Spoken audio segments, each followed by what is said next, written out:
Angry poets like cholo gangstas cruising low and mean, looking for any excuse to go off on anyone and beat them into submission. Angry poets lurking in the wings, cursing everyone else's 15 minutes, damning any deviation from the norm as dictated by their anger of their own immediacy, their own self-involved pathos, as if they had a corner on the market of pain or anguish, as if their wrongs could never be righted by the tender mercies of time and forgetfulness, as if they could steel their hearts against the gentle hand of forgiveness and forever block even the murmurings of the little savage beast that beats within their rib cages. Ease off, little one. Ease off and let it go. Even the blackbird sings a beautiful song. American history lesson. It's short but sweet. Well, it's not so sweet actually, but. To remove the butcher of Baghdad, we became the butchers of Baghdad. It's not really upbeat, but you know, what can I say? The latter part of this book was, the poems basically go from 99 to 2007. So, you know, a lot of stuff went down in the last 8 years, and, you know, it's not real happy.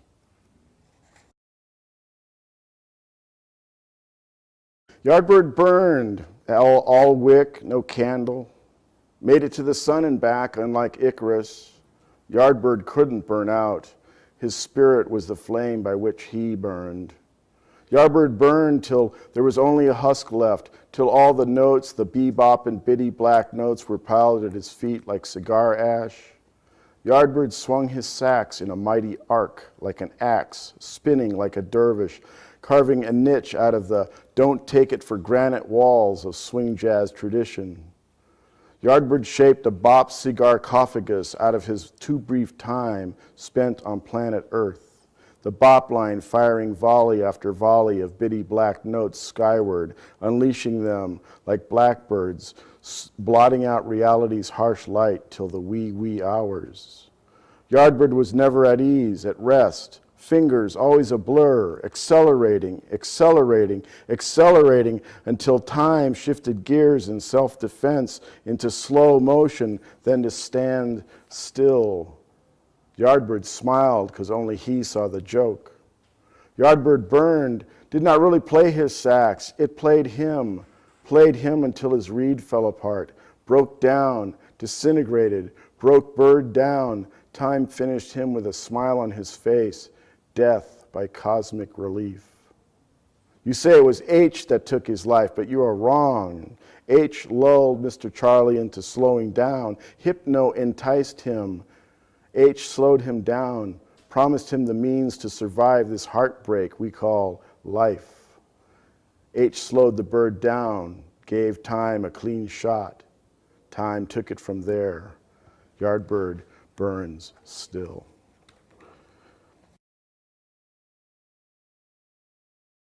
So it ends, not with a whimper or a bang.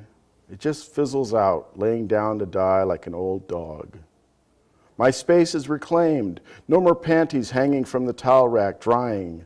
No more soft nakedness wandering through my life like a field of mad orange poppies exploding. No, I am back to my comfortable uncertainty, alone in this cathedral of dreams where the walls stand straight up and stare blankly back at me like cows waiting on the man.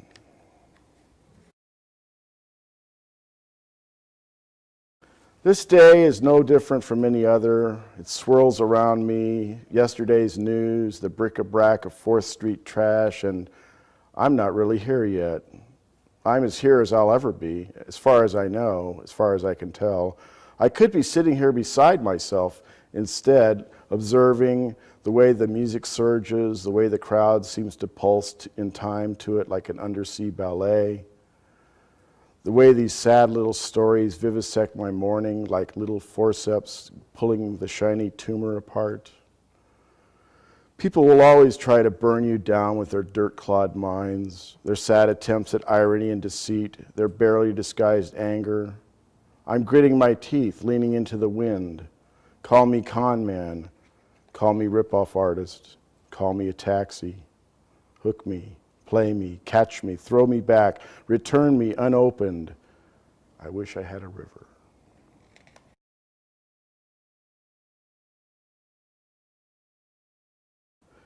What's new with you guys? And that's when the shit hits the fan. Oh, nothing much, just a terrorist attack on NYC blowing up the WTC.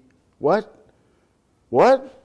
Are you kidding me? Are you just yanking my chain or what? No, it's true. Check the TV and there it is, an endless loop of smoke, towers, the arcing jet, fire, collapse, mushroom cloud, in reverse, dirty dust cloud, exhaling death, ticker tape parade of sorrow, that old sinking feeling that comes with any bad news, and crap squared. I'm suddenly dreading the witch hunt that this will unleash on anyone vaguely Asiatic or dark-skinned, wondering how long the First and Fourth Amendments can hold out.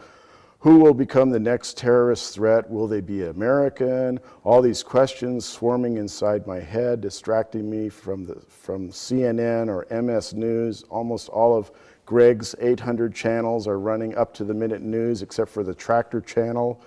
Stunned as we sit in silence in mugs frozen in mid-sip, sucker punched and shut down.